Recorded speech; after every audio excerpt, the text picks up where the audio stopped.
পবিত্র কুরআনুল কারীমের সূরা জিলজাল থেকে দুটি আয়াতে কারীমা আপনাদের সামনে তেলাওয়াত করেছি। আল্লাহ সুবহানাহু ওয়া তাআলা এই আয়াতে কারীমার মধ্যে ইরশাদ করেছেন, ফামান ইয়া'মাল মিসকালা যাররাতিন খায়রান ইয়ারা ওয়া মান ইয়া'মাল মিসকালা যাররাতিন শাররান ইয়ারা। আল্লাহ পাক বলেন, আল্লাহর বান্দা যারা, আল্লাহ পাকের ঈমানদার বান্দা যারা দুনিয়ার জমিনের মধ্যে যে আমল করবে, হোক সেটা ভালো কিংবা মন্দ, হোক সেটা সওয়াবের কিংবা গুনাহের, যে কাজেই বান্দা করুক না কেন, সব কার্যাবলীগুলো কিয়ামতের ময়দানে আল্লাহর বান্দারা স্বচক্ষে দেখতে পাবে। সুবহানাল্লাহ বলেন না? সুবহানাল্লাহ। ফামান ইয়া'মাল মিসকালা যাররাতিন খায়রান ইয়ারা, বান্দা যদি ভালো আমল করে যাররা পরিমাণও, সেটাও কিয়ামতের ময়দানে দেখতে পাবে। ওয়া মান ইয়া'মাল মিসকালা যাররাতিন শাররান ইয়ারা, বান্দা যদি অপরাধ করে যাররা থেকে যাররা, আদনা থেকে আদনা গুনাহ যদি বান্দা করে, কিয়ামতের ময়দানে সেই গুনাহ বান্দা দেখতে পাবে। সুবহানাল্লাহ।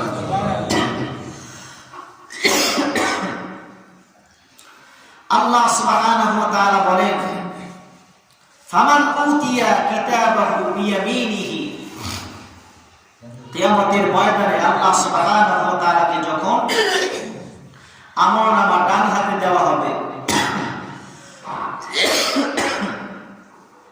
প্রত্যেকটা আমলনামার মধ্যে দেওয়া থাকবে, প্রত্যেকটা আমল বান্দার আমলনামার মধ্যে লেখা থাকবে।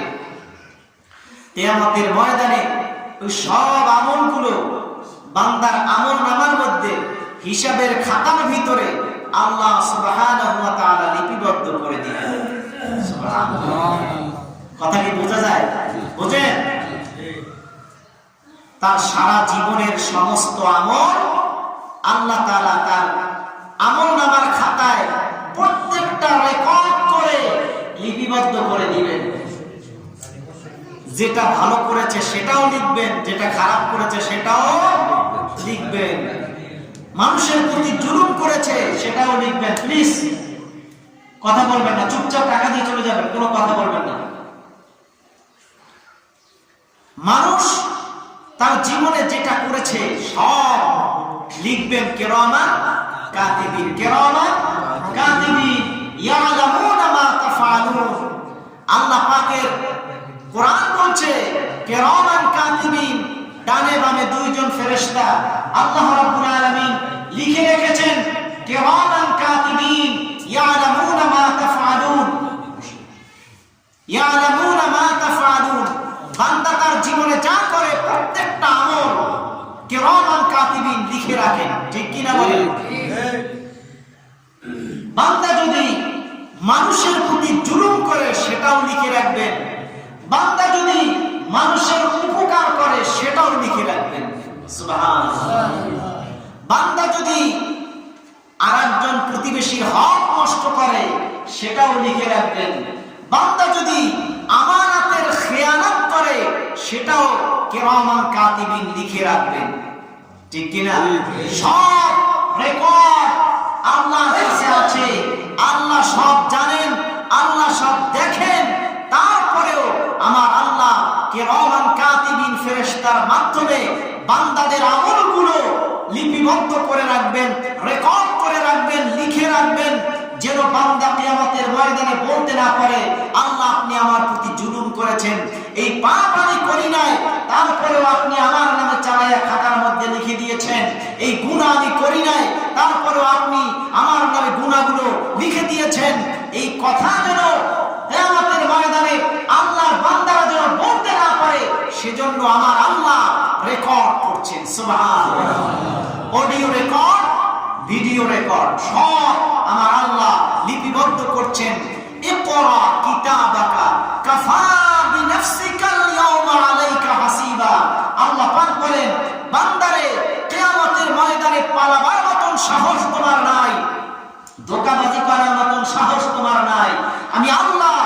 তোমার যে আমল নামাটা দিব সেই আমল নামার মধ্যে সব কাজগুলো আমি আল্লাহ তাআলা লিখে রেখেছি। সুবহানাল্লাহ।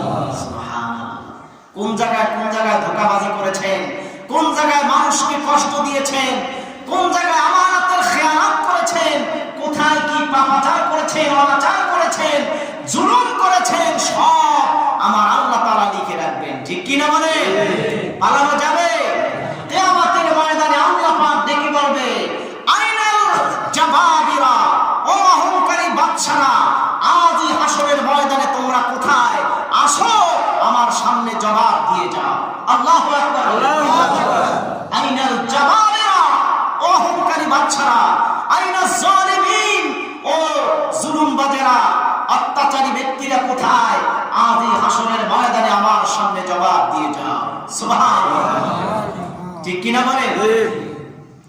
পালানো যাবে না, ভাগা যাবে না, কোনো কায়দা নাই। আল্লাহ ধরবে। ঠিক কি না বলেন? আল্লাহর ধরা নরম না শক্ত? কথা বলে না। আল্লাহর ধরা নরম না শক্ত? ইন্না রাব্বিকা লাশাদীদ। আল্লাহ পাক বলেন আল্লাহর ধরা অনেক বড় শক্ত। সুবহানাল্লাহ। আল্লাহ ধরে না, যখন ধরবে তখন কি ছেড়ে দিবে না।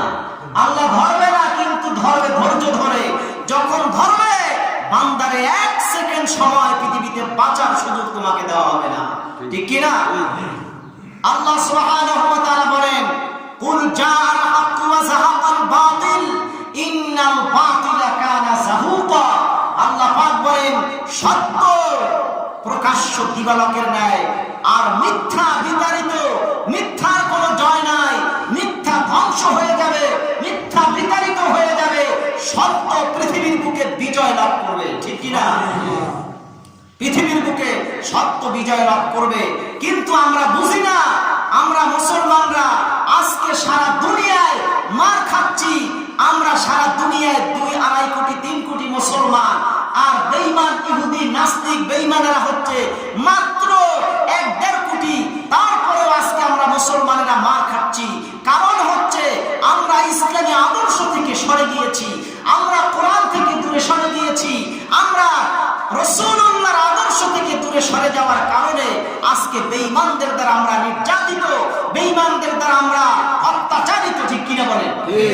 কিন্তু মুসলমান যদি আমরা পরিপূর্ণ মুসলমান হতে পারতাম, সাহাবীদের মতো যদি আমরা ঈমান আনতে পারতাম, তাহলে বদরের প্রান্তরে কাফের মুশরিক ছিল 1000 আর মুসলমান ছিল মাত্র 313 জন। ঠিক কিনা? কতজন? 313 জন মুজাহিদ, তারা 1000 কাফের মুশরিকদের উপরে বিজয় লাভ করছে কিনা? কথা বলেন, করছে কিনা? উহুদের প্রান্তরে মুসলমানদের সৈন্য সংখ্যা কম আর কাফের মুশরিকদের সৈন্য সংখ্যা বেশি হওয়া সত্ত্বেও আল্লাহ সুবহানাহু ওয়া তাআলা মুসলমানদেরকে বিজয় দিয়েছেন। খায়বারের যুদ্ধে মুসলমানদেরকে আল্লাহ বিজয় দিয়েছেন। মুতার যুদ্ধে কাফেরদের সংখ্যা বেশি থাকার পরেও আমার আল্লাহ মুসলমানদেরকে বিজয় দিয়েছেন। ঠিক কিনা বলে? কিসের বলে? পেশি শক্তির বলে না, ক্ষমতার বলে না, কিসের বলে? ঈমানের বলে। ঠিক কিনা বলে? ঈমানের বলে বলিয়ান যদি আমরা হতে পারি, আজও আল্লাহর পক্ষ থেকে নুসরাত, সাহায্য আমাদের নিকট আসবে। ঠিক কিনা বলে? আর বাতিল পরাজিত হয়ে যাবে, নাস্তিক মুরতাদ পরাজিত হয়ে যাবে, জালেম পরাভূত হয়ে যাবে, মুসলমানদের বিজয় আবার ফিরে আসবে। ঠিক কিনা বলে? আজ আমরা একেবারে নিস্তেজ হয়ে গিয়েছি মুসলমানরা। মুসলমানের ঈমানের শক্তি এত বেশি লোপ পেয়েছে যে তারা আর জাগতে পারে না, ঘুমিয়ে গিয়েছে মুসলমান। জাগতে হবে, জুলুম অত্যাচার নিপীড়ন থেকে বাঁচতে হলে আপনাদেরকে জাগতে হবে, আমাদেরকে জাগতে হবে। ঠিক কিনা বলে? যদি ঈমান যদি সাহাবীদের মতো আনতে পারে, যদি আল্লাহর প্রিয় মাকবুল বান্দাদের মতো ঈমান যদি আমাদের থাকে, আমাদের কোনো ভয় নাই। ঠিক কিনা বলে? ঈমানদারদের সাথে কে আছেন? আল্লাহ। সবাই বলেন কে আছে? আল্লাহ আছেন। ঈমানদার যেখানে আছে সেখানে আল্লাহর সাহায্য আছে। ঈমানদার যেখানেই থাকুক না কেন, পৃথিবীর যেই প্রান্তে থাকুক, আল্লাহর পক্ষ থেকে সাহায্য আছে কিনা? আছে। সেজন্য আল্লাহ পাক বলেন, ও দুনিয়ার মানুষ, কিয়ামতের ময়দানে আমি আল্লাহ সুবহানাহু ওয়া তাআলা 7 শ্রেণীর মানুষদেরকে আমি আল্লাহ তাআলা আরশের নিচে ছায়ার ব্যবস্থা করে দিব। বলুন সুবহানাল্লাহ। আর 7 শ্রেণীর মানুষদেরকে আল্লাহ তাআলা বলেন আমি আল্লাহ তাদেরকে ঘৃণা করি, অপছন্দ করি, ডোন্ট লাইক, আমি আল্লাহ তাদেরকে পছন্দ করি না, ডিসলাইক করি, আমি তাদেরকে ভালোবাসি না। ঠিক কিনা বলেন? 7 শ্রেণীদেরকে আল্লাহ তাআলা আরশের নিচে ছায়া দিবে, আর 7 শ্রেণীর মানুষদেরকে আল্লাহ তাআলা অপছন্দ করেন। আল্লাহ সুবহানাহু ওয়া তাআলা বলেন 7 শ্রেণীর মানুষদেরকে আমি আল্লাহ সুবহানাহু ওয়া তাআলা আরশের নিচে ছায়ার ব্যবস্থা করে দিব। 1 নাম্বার ইমামুন আদিলুন, যারা ন্যায়পরায়ণ শাসক হবে। কি হবে? আওয়াজ দিতে হবে। কি হবে? ন্যায়পরায়ণ শাসক যারা হবে, কিয়ামতের ময়দানে আল্লাহ সুবহানাহু ওয়া তাআলা তাদেরকে আরশের নিচে ছায়ার ব্যবস্থা করে দিবে। সুবহানাল্লাহ। আর জোরে বলুন সুবহানাল্লাহ। কেমন শাসক হতে হবে? ন্যায়পরায়ণ শাসক। যদি কোনো ব্যক্তি জুলুমবাজ শাসক হয়, জালেম শাসক হয়, আল্লাহ কি তার আরশের নিচে ছায়া দিবেন? না। হ্যাঁ, আল্লাহ তাআলা বলেছেন যারা জালেম শাসক কিয়ামতের ময়দানে আরশের নিচে তারা ছায়া পাবে না। যদি সে জুবাইর হয়, পৃথিবীর যত বড় শাসক হোক না কেন, আল্লাহ সুবহানাহু ওয়া তাআলা ঘোষণা করেছেন জালিম হয়ো না, জালিম হয়ে আমার আল্লাহর সামনে উপস্থিত হয়ো না। জালিম হয়ে যদি মাওলার সামনে যাও, তাহলে আল্লাহ পাক বলেন আমি আল্লাহ জাহান্নামের কঠিন শাস্তি তোমার জন্য প্রস্তুত করে রেখেছি। ঠিক কিনা বলে? আল্লাহর ধারা সত্য, আল্লাহর ধারা কিন্তু নরম না। মনে রাখতে হবে, যারা মানুষের প্রতি জুলুম করবে, যারা সমাজের মানুষের প্রতি অত্যাচার করবে, অবিচার করবে, ন্যায় পরায়ণতার সাথে যারা শাসন করবে না, যারা সমাজকে নেতৃত্ব দেবে অন্যায় অবিচারের মাধ্যমে, আল্লাহ পাক বলেন খবরদার, সাবধান সাবধান, কিয়ামতের ময়দানে আমার আল্লাহর সামনে তোমাকে দাঁড়াতে হবে। ওয়ালিমান খাফা মাকামা রাব্বিহি জান্নাতান, আমার আল্লাহর সামনে তোমাকে দাঁড়াতে হবে। তুমি সেই কথা ভুলে যেও না। ঠিক কিনা বলে? সমাজকে যদি নেতৃত্ব দাও, ন্যায়ের সাথে নেতৃত্ব দাও, যদি তুমি পরিবারকে নেতৃত্ব দাও, ন্যায় পরায়ণতার সাথে নেতৃত্ব দাও, যদি তুমি রাষ্ট্রকে নেতৃত্ব দাও, ন্যায় পরায়ণতার সাথে নেতৃত্ব দাও, অন্যায় অবিচার করো না, মানুষের প্রতি জুলুম করো না, জনগণের প্রতি জুলুম করো না, তোমার প্রতিবেশী ভাইয়ের প্রতি তুমি জুলুম করো না, তুমি তোমার আপন ভাইয়ের প্রতি জুলুম করো না, তাহলে আল্লাহর ধরা অনেক বড় শক্ত।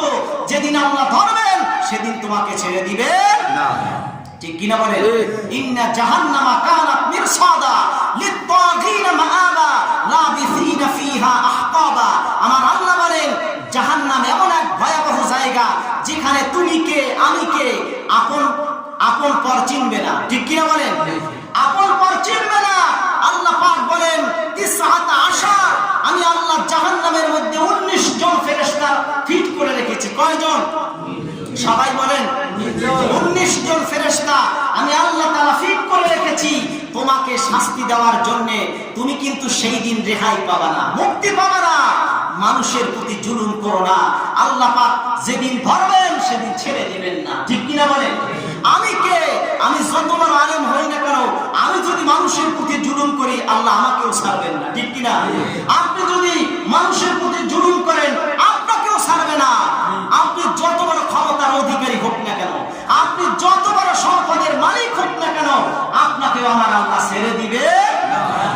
ঠিক কিনা? আজকে ভাই ভাই দ্বন্দ্ব করে আমরা অপরের সম্পদ লুণ্ঠন করছি, আমরা ভাই ভাই আমাদের প্রতিবেশীর হক নষ্ট করছি, আমরা গুরুত্ব দিচ্ছি না। ঠিক কিনা বলেন? কিন্তু আল্লাহ পাক বলেন ও বান্দা ফাসাদ করো না, সমাজের মধ্যে বিশৃঙ্খলা করো না, সমাজের মধ্যে মানুষের প্রতি জুলুম করো না, অত্যাচার করো না, মানুষের সম্পদ নষ্ট করো না। যদি তুমি নষ্ট করো, কিয়ামতের ময়দানে আল্লাহর সামনে দাঁড়াইতে হবে বান্দা, সেই দিন হিসাব দিয়ে তুমি কুল পাবে না। ঠিক কিনা?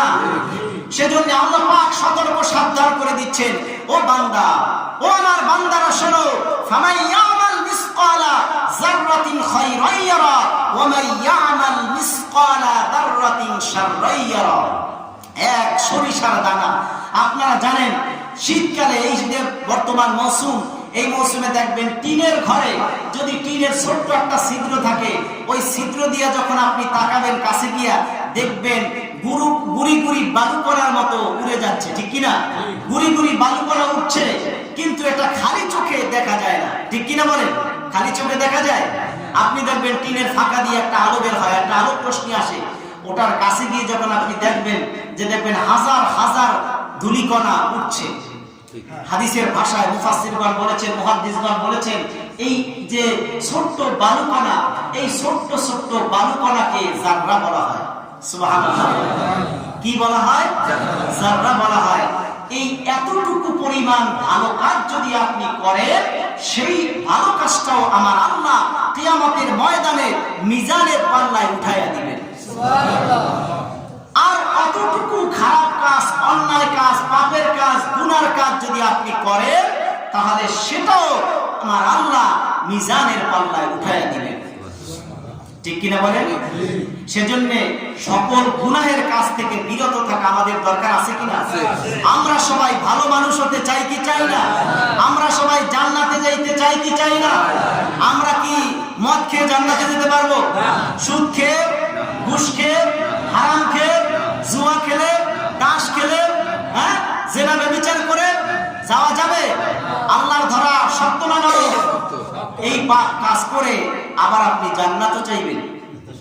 এই পাপ কাজ করে আপনি আল্লাহর কাছে বলবেন, আল্লাহ আপনি আমাকে জান্নাত দেন, নামাজ পড়বেন, রোজা রাখবেন, তাস খেলবেন, জুয়া খেলবেন, নারীবাজি করবেন, মদ খাইবেন, ফেন্সিডিল খাইবেন, গাঁজা খাইবেন, তারপরে বলবেন আল্লাহ আপনি আমাকে জান্নাত দেন। জান্নাত কি মামু বাড়ির ফরাস নাকি? কথা বলেন, ফরাস? হ্যাঁ, আল্লাহ পাক বলেছেন, ইন্নাল্লাযীনা আমানু ওয়া আমিলুস সালিহাতি কানাত লাহুম জান্নাতুল ফিরদাউস নুজুলা। এক নম্বর ঈমান আনতে হবে, দুই নম্বরে নেক আমল করতে হবে। আল্লাহ পাক বলেন, ঈমান এবং নেক আমল যখন বান্দার মধ্যে থাকবে, তখন আমি আল্লাহ তারে জান্নাতুল ফিরদাউসের মেহমান বানাই। সুবহানাল্লাহ। ঠিক কিনা বলেন? সেজন্য সব পাপ কাজ ছেড়ে দিতে হবে যদি আমরা আল্লাহর কাছে খাঁটি মুসলমান হিসেবে দাঁড়াতে চাই। আল্লাহর সামনে আমাদের জবাব দিতে হবে, ভুলে যাওয়া চলবে না। সকল পাপ কাজ ছেড়ে দেন, সকল গুনার কাজ ছেড়ে দেন। আপনার দ্বারা যেন আপনার প্রতিবেশী কষ্ট না পায়, আপনার দ্বারা যেন আপনার পরিবারের লোক কষ্ট না পায়, আপনার দ্বারা যেন সমাজের মানুষ যেন কষ্ট না পায়, এই কথাগুলো মাথায় রেখে আল্লাহর ইবাদত করুন। তাহলে মরণের সময় ঈমানের সাথে মৃত্যু আল্লাহ তাআলা দান করবেন। সবাই বলি আমিন। আখির দাওয়ানা আলহামদুলিল্লাহি রাব্বিল আলামিন। আসসালামু আলাইকুম ওয়া রাহমাতুল্লাহি ওয়া বারাকাতুহু।